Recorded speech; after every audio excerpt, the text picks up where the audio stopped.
Hello everyone, आज हम लोग जो है एक बहुत ही महत्वपूर्ण टॉपिक के बारे में बात करने जा रहे हैं, दैट इज कॉन्स्टिट्यूशनल अमेंडमेंट्स।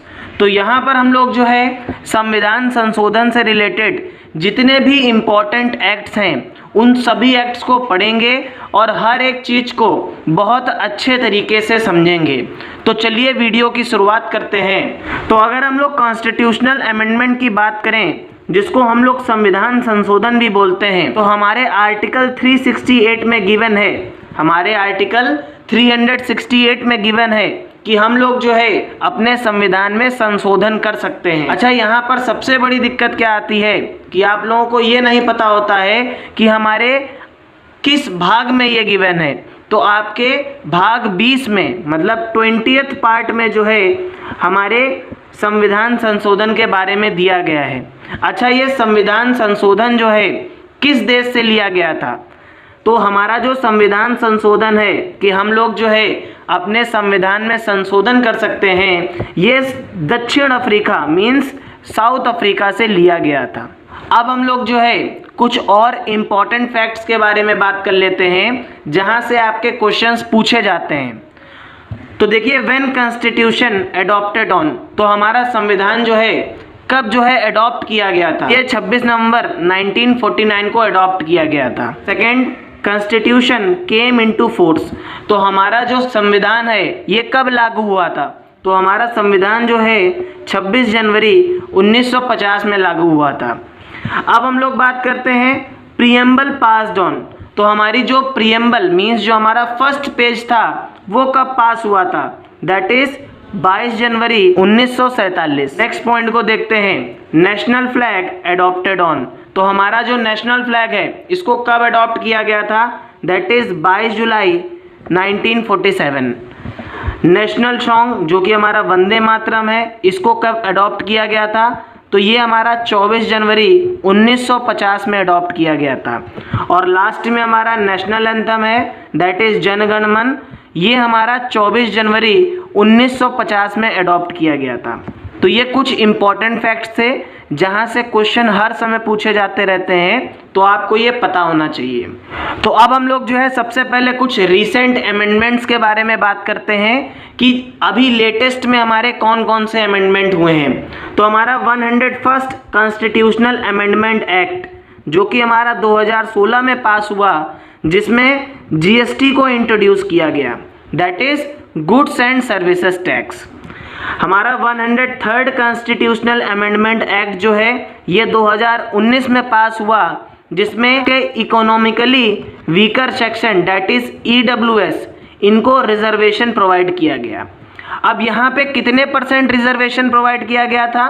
तो देखिए, इनको 10% रिजर्वेशन प्रोवाइड किया गया था सेंट्रल गवर्नमेंट जॉब्स में, प्राइवेट एजुकेशनल इंस्टीट्यूट्स में और सेंट्रल गवर्नमेंट जॉब्स में।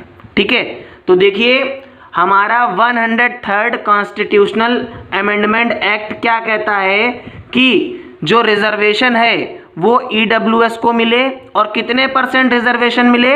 तो 10% रिजर्वेशन मिले।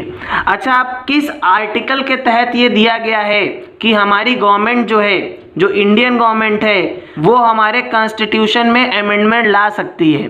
तो देखिए, हमारे आर्टिकल 46 जो है ये कहता है कि अगर गवर्नमेंट चाहे तो एजुकेशन और इकोनॉमिक इंटरेस्ट को प्रोटेक्ट करने के लिए जो भी हमारे वीकर सेक्शन ऑफ सोसाइटीज़ हैं उनको रिजर्वेशन प्रोवाइड कर सकती है। और साथ ही साथ आप लोग जो है इसमें आर्टिकल 15 का क्लॉज 6 और आर्टिकल 16 का क्लॉज 6 ऐड कर लीजिए, जो हमारे एजुकेशन और एम्प्लॉयमेंट के बारे में बताता है। तो अब हम लोग जो है अपने नेक्स्ट एक्ट के बारे में बात करते हैं, that is 104th constitutional amendment act जो कि हमारा 2019 में पास किया गया। तो ये एक्ट क्या कहता है कि जो हमारे शेड्यूल कास्ट हैं और शेड्यूल ट्राइब्स हैं, लोकसभा में और स्टेट लेजिस्लेटिव असेंबली में उनको 10 साल के लिए रिजर्वेशन में एक्सटेंशन प्रोवाइड किया गया। मीन्स एक्चुअल में जो आपका 104th कॉन्स्टिट्यूशनल अमेंडमेंट एक्ट है, इसमें हम लोग क्या कर रहे हैं, एससी और एसटी को लोकसभा और स्टेट लेजिस्लेटिव असेंबली में जो है रिजर्वेशन प्रोवाइड कर रहे हैं 10 साल के लिए। तो अब ये जो आपकी डेट है ये कितनी हो गई है, दैट इज 25 जनवरी 2030 तक की जो है, जो हमारे SC और ST हैं इनको रिजर्वेशन मिलेगा। ठीक है, और साथ ही साथ जो है इस अमेंडमेंट में क्या हुआ था कि जो आपके एंग्लो इंडियन थे इनका रिजर्वेशन जो है एबॉलिश कर दिया गया है हमारे लोकसभा में आर्टिकल 334 के ए के तहत। ठीक है, तो एक्चुअल में क्या हो रहा है यहाँ पे SC और ST को रिजर्वेशन प्रोवाइड किया जा रहा है और एंग्लो इंडियन जो हैं जो कि लोकसभा में हैं उनको आर्टिकल 334 के तहत जो है उनका रिजर्वेशन जो है एबॉलिश किया जा रहा है। अब हम लोग जो है कुछ इम्पॉर्टेंट अमेंडमेंट को देख लेते हैं जो आपके डेट वाइज आप लोग याद कर सकते हो। तो देखिए 8th अमेंडमेंट हमारा 1959 को आया, 23rd अमेंडमेंट हमारा 1969 को आया, 45th अमेंडमेंट हमारा 1979 को आया, 62nd अमेंडमेंट ये हमारा 1989 को आया और 79 अमेंडमेंट हमारा 1999 को आया। तो देखिए यहाँ पे 10 साल का अंतर चल रहा है, तो आप लोग इसको इस तरीके से याद कर सकते हो। ठीक है, लास्ट हमारा क्या है, that is 95th constitutional amendment act जो कि हमारा 2009 में लाया गया था। अब हम लोग जो है 102nd कॉन्स्टिट्यूशनल अमेंडमेंट एक्ट के बारे में बात करेंगे जो कि आपके 2018 में पास हुआ था। तो देखिए 102nd कॉन्स्टिट्यूशनल अमेंडमेंट एक्ट के तहत क्या हुआ था, जो हमारा बैकवर्ड क्लासेस था उनके लिए नेशनल कमीशन लाया गया और ये हमारा आर्टिकल 338 के बी क्लॉज के तहत आया था। तो आर्टिकल 338 हमारा क्या कहता है, that is national commission for SC। तो सबसे पहले हमारे आर्टिकल 338 में क्या हुआ था, SC के लिए नेशनल कमीशन लाया गया था। फिर हमारा क्या हुआ, आर्टिकल 338 के ए क्लॉज में ST के लिए क्या किया गया था, नेशनल कमीशन लाया गया था। और 102nd कॉन्स्टिट्यूशनल अमेंडमेंट एक्ट में क्या हुआ, हमारे बैकवर्ड क्लासेस जो हैं उनके लिए नेशनल कमीशन लाया गया जो कि हमारा आर्टिकल 338 बी क्लॉज में था। अब हम लोग जो है 105th कॉन्स्टिट्यूशनल अमेंडमेंट एक्ट के बारे में बात करेंगे जो कि हमारा 2021 में लाया गया। अब देखिए आपका जो 102nd कॉन्स्टिट्यूशनल अमेंडमेंट एक्ट है और जो आपका 105th कॉन्स्टिट्यूशनल अमेंडमेंट एक्ट है ये एक ही जैसे हैं। तो देखिए आपका जो 105th कॉन्स्टिट्यूशनल अमेंडमेंट एक्ट था इसके तहत क्या किया गया था, इसके तहत आपके जो 102nd कॉन्स्टिट्यूशनल अमेंडमेंट हमारा लाया गया था उसमें कुछ प्रोविजंस ऐड किए गए थे। ठीक है, तो ये प्रोविजंस हमारे क्या थे कि now state can maintain the state list of backward classes. देखिए अब क्या हुआ था, इस एक्ट के तहत ये हुआ था कि जो स्टेट्स थी अब वो क्या कर सकती हैं, बैकवर्ड क्लासेस के लिए खुद से स्टेट लिस्ट बना सकती हैं। पहले क्या हुआ करता था, पहले ये काम आपका प्रेसिडेंट करते थे और गवर्नर करते थे। तो गवर्नर और प्रेसिडेंट क्या करते थे, डिस्कस करके क्या करते थे, किसी भी स्टेट की जो है बैकवर्ड क्लासेस की लिस्ट बनाते थे। लेकिन इस एक्ट के तहत क्या हुआ, हमारी जो स्टेट्स हैं वो खुद से जो है बैकवर्ड क्लासेस के लिए क्या कर सकती हैं, स्टेट लिस्ट तैयार कर सकती हैं। तो अभी तक हम लोगों ने जो है रीसेंट अमेंडमेंट्स के बारे में बात करी जो आपके हाल ही में आए थे। अब हम लोग जो है इम्पॉर्टेंट अमेंडमेंट्स के बारे में बात करेंगे जहां से 100% आपके एग्जाम्स में सवाल आते ही आते हैं। ठीक है, तो देखिए हमारा जो पहला अमेंडमेंट था, जो हमारा फर्स्ट कॉन्स्टिट्यूशनल अमेंडमेंट था, ये हमारा 1951 में लाया गया और इसके तहत क्या हुआ, हमारा 9th शेड्यूल जो है हमारे कॉन्स्टिट्यूशन में ऐड किया गया। और ये 9th शेड्यूल हमारा क्या था, एक्चुअल में ये जो 9th शेड्यूल लाया गया था इसमें जो भी हमारे जमींदारी एबॉलिशस लॉ थे इनको इंट्रोड्यूस किया गया था।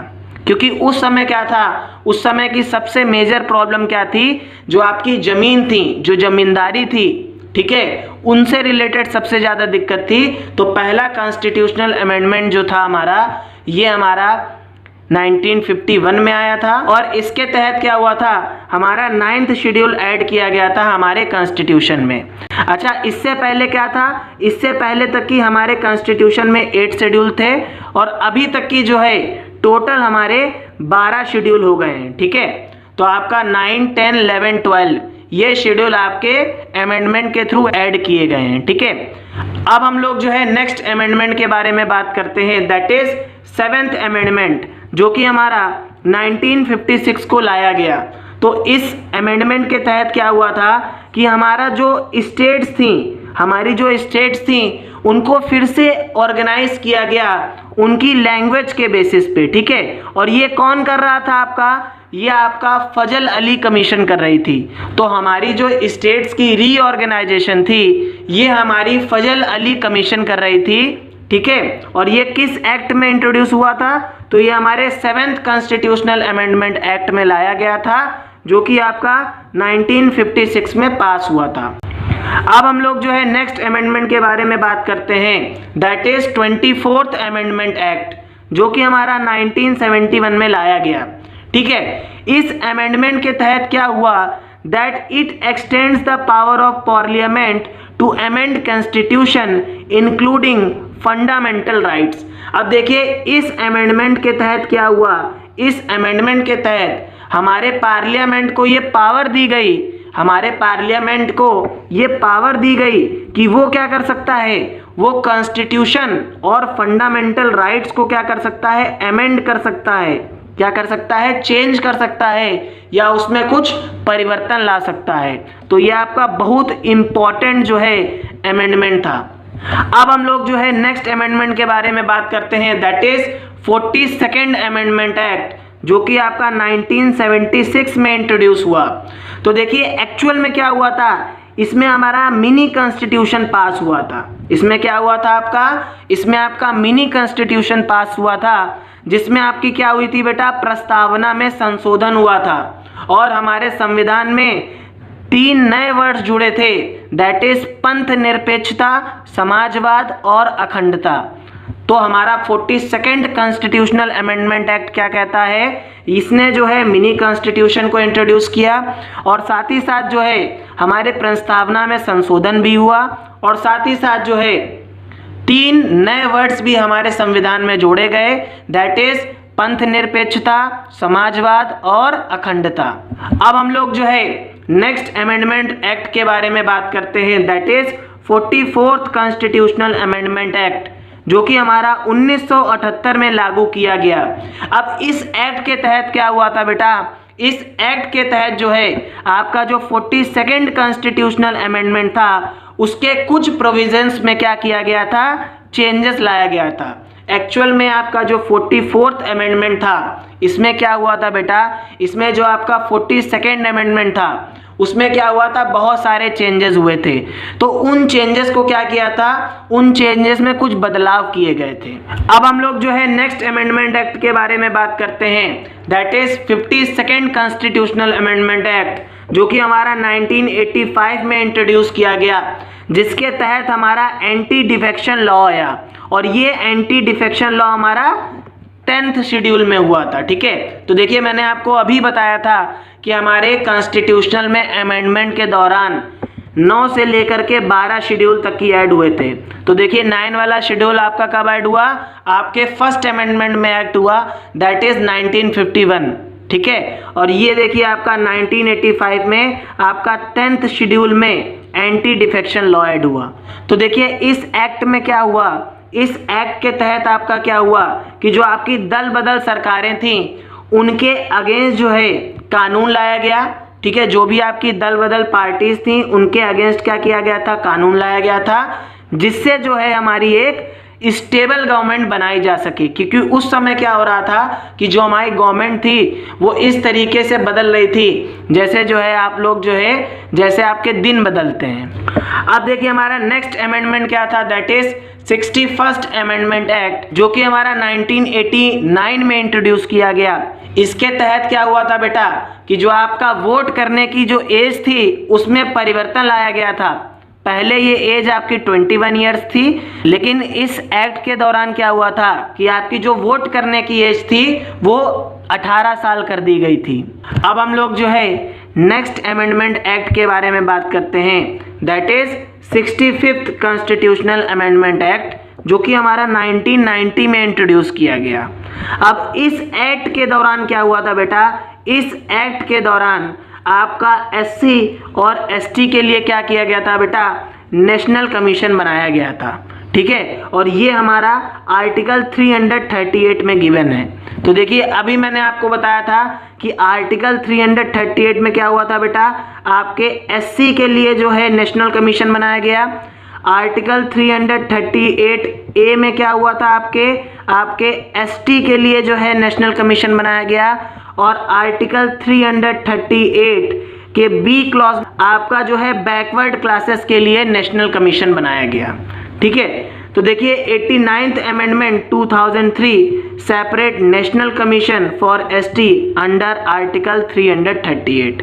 तो देखिए आपका जो 89th अमेंडमेंट था, अब देखिए 65th अमेंडमेंट में क्या हुआ था, आपका 65th अमेंडमेंट में आपका एक ही नेशनल कमीशन बनाया गया एससी और एसटी के लिए।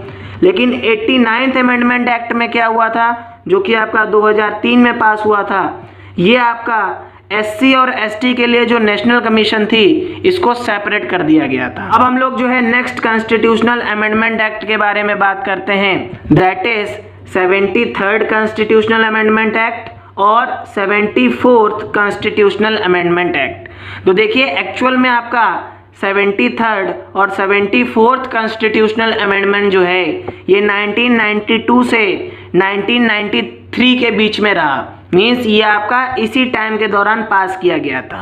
तो ये आपके जो एक्ट थे बेटा, ये आपके पंचायत के लिए और आपके जो म्यूनिसिपैलिटीज होती हैं, ठीक है, मीन्स जो आपका नगर निगम और जो आपका पंचायत था उसके लिए आपका 73rd और 74th अमेंडमेंट लाया गया था। तो देखिए 73rd अमेंडमेंट में बेटा आपका 11th शेड्यूल ऐड हुआ था और 74th अमेंडमेंट में क्या हुआ था बेटा, आपका 12th शेड्यूल ऐड हुआ था। अब हम लोग जो है नेक्स्ट अमेंडमेंट के बारे में बात करते हैं, that is 86th constitutional amendment, जो कि हमारा बेटा 2002 में पास हुआ था। एक्ट के तहत जो है आपके राइट टू एजुकेशन को इंट्रोड्यूस किया गया था, जो कि आपके आर्टिकल 21 ए में गिवन है, ठीक है। अब हम लोग जो है नेक्स्ट अमेंडमेंट के बारे में बात करते हैं। तो देखिए 91st अमेंडमेंट एक्ट, जो कि आपका बेटा 2003 में पास हुआ, ये एक्ट क्या कहता है कि जो हमारा लेजिस्लेचर है, मीन्स जितने भी मेंबर्स हमारे लोकसभा में हैं बेटा, उसके 15% जो है मेंबर्स आपके मिनिस्टर्स बन सकते हैं, उसके 15% मेंबर्स जो है मिनिस्टर बन सकते हैं। लेकिन अगर हम लोग दिल्ली की बात करें बेटा, तो दिल्ली में जो है ये आपका जो परसेंटेज है बेटा, ये 10% है, ठीक है। दिल्ली में क्या है बेटा, जितने भी आपके लेजिस्लेचर में मेंबर्स हैं उनका 10% तक की जो है मिनिस्टर्स बन सकते हैं। अब हम लोग जो है नेक्स्ट अमेंडमेंट एक्ट के बारे में बात करते हैं, that is 97th constitutional amendment act, जो कि हमारा 2011 में लाया गया। तो इसके तहत क्या था बेटा, हम लोग जो है कोऑपरेटिव सोसाइटीज बनाते हैं under part 9B and article 243 to form cooperative society a fundamental right under article 19(1) का सब क्लॉज C। तो हम लोग ये कह सकते हैं कि एक्चुअल में ये जो एक्ट था हमारा, ये जो है एक्चुअल में कोऑपरेटिव सोसाइटीज़ को इस्टेब्लिश करने के लिए या बढ़ावा देने के लिए लाया गया था। तो देखिए अब हम लोग जो है अपने नेक्स्ट अमेंडमेंट के बारे में बात करते हैं, that is 99th constitutional amendment act, जो हमारा 2014 में लाया गया था। तो इसके तहत क्या था बेटा, इसके तहत जो है नेशनल जुडिशियल अपॉइंटमेंट कमीशन हमारी इस्टेब्लिश हुई थी 2015 में। तो देखिए अब हम लोग जो है अपने नेक्स्ट कॉन्स्टिट्यूशनल अमेंडमेंट एक्ट के बारे में बात करते हैं, जो कि हमारा 2015 में लाया गया था। तो ये हमारा 100वां कॉन्स्टिट्यूशनल अमेंडमेंट था, जिसके तहत क्या हुआ था बेटा, जिसके तहत आपकी जो बांग्लादेश थी और जो इंडिया थी के बीच क्या हुआ था बेटा, आपकी जो लैंड थी वो एक्सचेंज हुई थी। अच्छा, एक और इम्पॉर्टेंट एक्ट के बारे में बेटा आप लोग बात कर लीजिए, that is 13th constitutional amendment act, जो कि आपका 1962 में पास किया गया था, जिसके तहत बेटा आपका जो नागालैंड था इसको राज्य का दर्जा मिला था। तो दैट इज़ वेरी इंपॉर्टेंट। तो ये आप लोग जो है अच्छे तरीके से पढ़ लीजिएगा। देखिए अब हम लोग जो है कुछ इंपॉर्टेंट अमेंडमेंट्स के बारे में बात कर लेते हैं, जो हमारे लैंग्वेज के बेसिस पे किए गए थे, भाषा के आधार पे किए गए थे।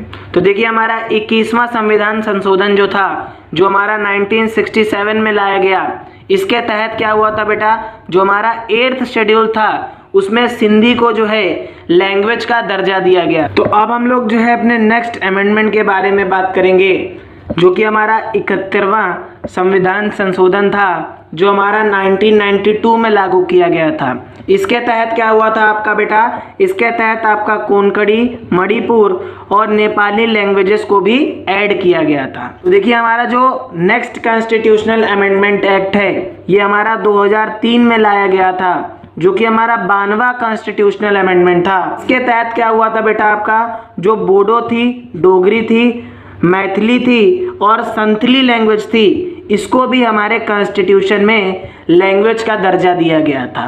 तो इस तरीके से हम लोगों ने जो है जितने भी आपके कॉन्स्टिट्यूशनल अमेंडमेंट थे, चाहे वो रिसेंट अमेंडमेंट हो, इम्पॉर्टेंट अमेंडमेंट्स हों और लैंग्वेज के आधार पे जो आपके कॉन्स्टिट्यूशनल अमेंडमेंट थे, उन सभी अमेंडमेंट्स को पढ़ लिया। साथ ही साथ जो है आप लोग जो है अगर इन सभी अमेंडमेंट के नोट्स, आपको हैंड रिटन नोट्स चाहिए हैं, तो डिस्क्रिप्शन में जाकर के टेलीग्राम लिंक को ज्वाइन कर सकते हो। साथ ही साथ जो है हमारा वेबसाइट को भी ज्वाइन कर सकते हो, वहाँ से आपको जो है सारे नोट्स मिल जाएंगे। ठीक है, वीडियो अच्छा लगे तो चैनल को सब्सक्राइब करिएगा। मिलते हैं नेक्स्ट वीडियो में।